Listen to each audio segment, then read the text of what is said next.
We are joined today by the Fabulous Five out in force because they really want to hear the story that is going to be read today. You guys have been reading this story, haven't you? Six Fish. And what was it about? It was about a very fat cat who.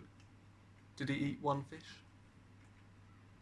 Not just one, not just two, not three, not four, not five, but six fish. And there's another little character in this story, isn't there? A dog. A pug dog. And what does he think is going to happen to the fat cat if he keeps eating? Like a balloon, he's going to burst, isn't he? And pop. Now, the story that we're going to compare this to, if you remember, was Six Dishes. Sid's Six Dishes. And is that the same or is that different to this story? Six Fish. They both are about cats who eat 6 meals. And this one is very fat, isn't it? I'm surprised Sid, the other cat, isn't so fat. We're also going to compare this story to a favourite of mine by Julia Donaldson called Room on the Broom. And I know most of you will probably have heard this story. We're going to look for similarities and differences, and some of the Fabulous Five are going to help us unpick some of the detail. Here we go. You ready? Room on the Broom.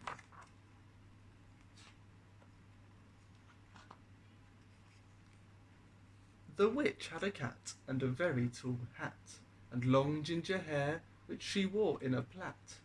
How the cat purred, and how the witch grinned, as she sat on their broomstick and flew through the wind.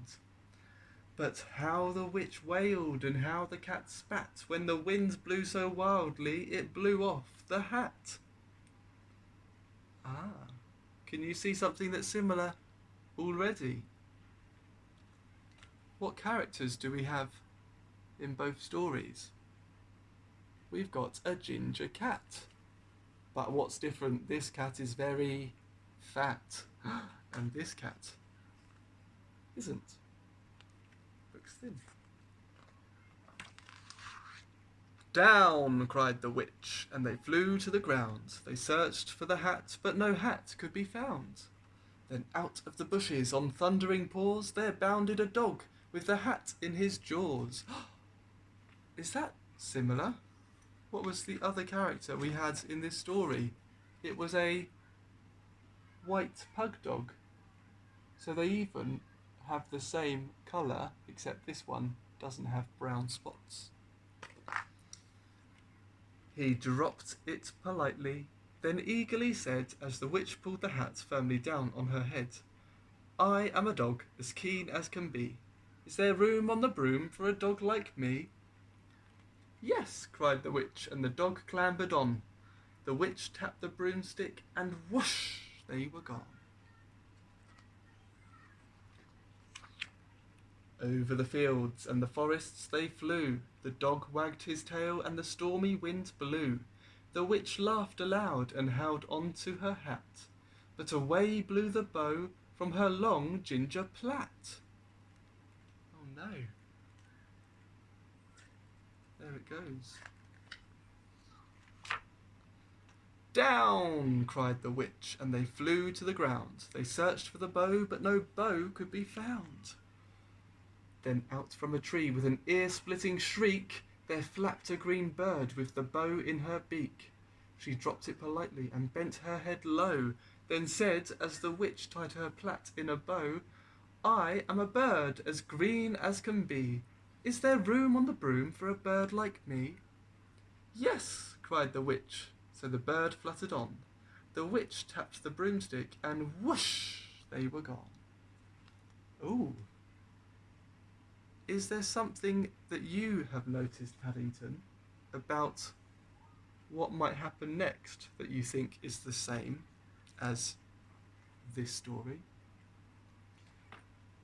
What's happening to the number of animals joining the witch? We've got first, we have the cat, 1. Second, the dog, 2. Third, the bird, 3. What's happening to the number? 1, 2, 3. What will happen next? 4. It's going up by ones, isn't it, each time? And what did we have about the number of fish the fat cat was eating? That was going up too, wasn't it? 1 fish, 2 fish, 3 fish. Thanks, Paddington. Over the reeds and the rivers they flew. The birds shrieked with glee and the stormy winds blew. They shot through the sky to the back of beyond. The witch clutched her bow but let go of her wand. Down, cried the witch, and they flew to the ground. They searched for the wand, but no wand could be found. We've already got 3 animals. Do you think another animal is going to help them? Yes! Then, all of a sudden, from out of a pond, leapt a dripping wet frog with a dripping wet wand. He dropped it politely, then said with a croak, as the witch dried the wand on a fold on her cloak, I am a frog, as clean as can be. Is there room on the broom for a frog like me? Yes, said the witch, so the frog bounded on.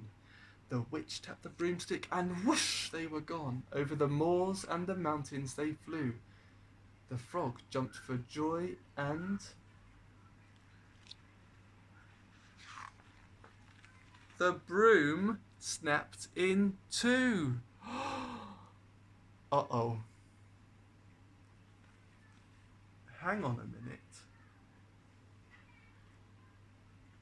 Can you think of another story where the numbers are going up and up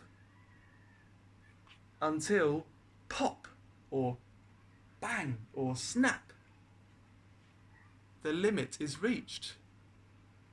That's right. In this story, if this fat cat keeps eating any more fish, he's going to explode like that balloon. Pop! Any more animals on this broom, well, that was it, wasn't it? 5 was the limit. Once the frog hopped on, snap! The broom couldn't take it. Down fell the cat and the dog and the frog. Down they went tumbling into a bog. The witch's half broomstick flew into a cloud, and the witch heard a roar that was scary and loud. Uh-oh. I am a dragon, as mean as can be, and I'm planning to have witch and chips for my tea. No! Cried the witch, flying higher and higher. The dragon flew after her, breathing out fire. Help! Cried the witch, flying down to the ground. She looked all around, but no help could be found. Now she's looking for help. The dragon drew nearer and, licking his lips, said, Maybe this once I'll have a witch without chips.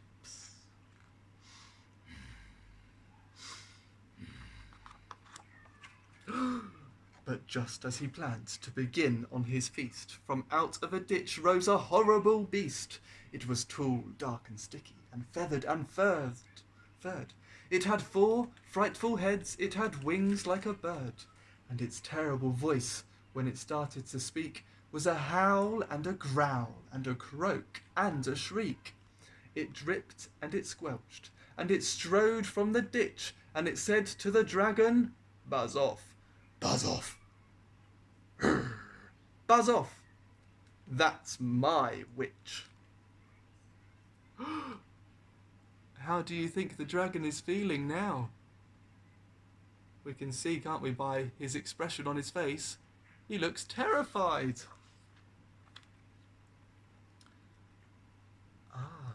Does the witch find the help she needs? The dragon drew back and he started to shake.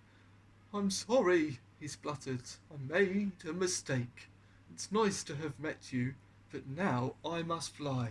And he spread out his wings and was off through the sky. Then down flew the bird, and down jumped the frog. Down climbed the cat, and phew, said the dog. And thank you, oh thank you, the grateful witch cried.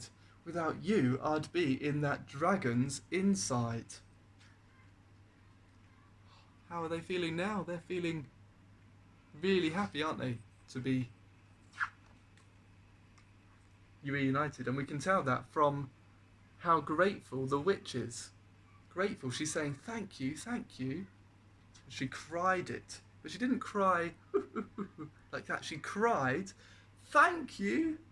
That's how we can see in the text and the way it should be read. That's how she's feeling.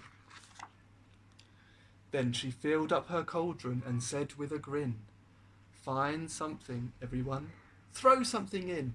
So the frog found a lily, the cat found a cone, the bird found a twig, and the dog found a bone. They threw them all in, and the witch stirred them well, and while she was stirring, she muttered a spell. Iggity, ziggity, zackety, zoom. Then out rose a truly magnificent broom, with seats for the witch, and the cat, and the dog, a nest for the bird, and a shower for the frog. Yes, cried the witch, and they all clambered on.